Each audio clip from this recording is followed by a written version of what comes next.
করোনার দ্বিতীয় আবহের কারণে সংক্রমণ বৃদ্ধি পেয়ে আক্রান্ত রোগীর সংখ্যা বাড়ছে দ্রুত গতিতে। দেশের প্রতিটি রাজ্যে রাজ্য সরকারের উদ্যোগে করোনাকে রোধ করার জন্য চলছে নির্লস প্রয়াস।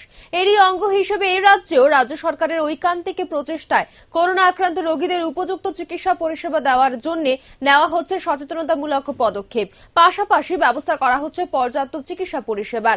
রাজ্যের বিভিন্ন জেলাগুলিতে করোনা আক্রান্ত রোগীদের জন্য ব্যবস্থা করা হয়েছে আপৎকালীন সুস্বাস্থ্য পরিষেবা। প্রসঙ্গত, এই মারণ ব্যাধিতে আক্রান্ত রোগীদের অন্যান্য উপসর্গের পাশাপাশি শরীরে অক্সিজেনের অভাবজনিত সমস্যা দেখা দেওয়ার প্রবণতা অধিক। তাই এই অভাব পূরণের জন্য জেলার প্রতিটি স্বাস্থ্য কেন্দ্রে আপৎকালীন পরিস্থিতিতে ব্যবস্থা রাখা হয়েছে অক্সিজেনের পরিষেবার। তবে প্রতিটি জেলা মহকুমা প্রাথমিক স্বাস্থ্য কেন্দ্রে এই ব্যবস্থা গ্রহণ করা হলেও এর বাস্তবিকতা কতটুকু তা খতিয়ে দেখার জন্য রবিবার দক্ষিণ জেলায় সাবরুম থেকে বিলোনিয়া মহকুমা হাসপাতালে ঝটিকা সফরে এসে সশরীরে খতিয়ে দেখে পর্যবেক্ষণ করেন রাজ্যের মুখ্যমন্ত্রী বিপ্লব কুমার দেব।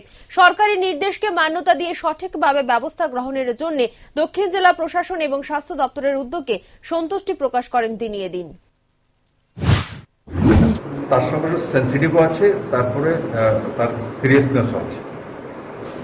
কেউ যদি কারোর বাড়িতে ভাড়াটিয়া থাকে, ভাড়াটিয়া বলে তাকে বাড়িতে ঢুকতে দেবে না, নিজের ঘরে হলে তখন কি নিজের ছেলেটাকে বের করে দেবে।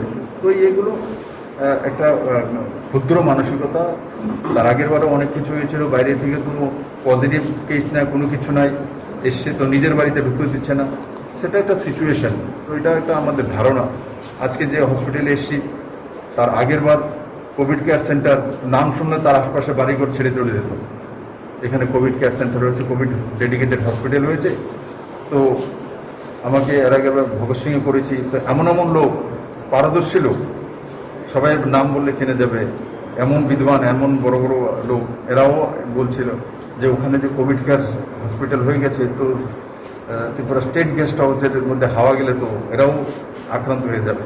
তো এই ধরনের যখন কি জানা নেই আমাদের, তখন কোভিড কিভাবে হয়, তার প্রয়োগ কিভাবে করা, তার নিরাময় গ্রহণ।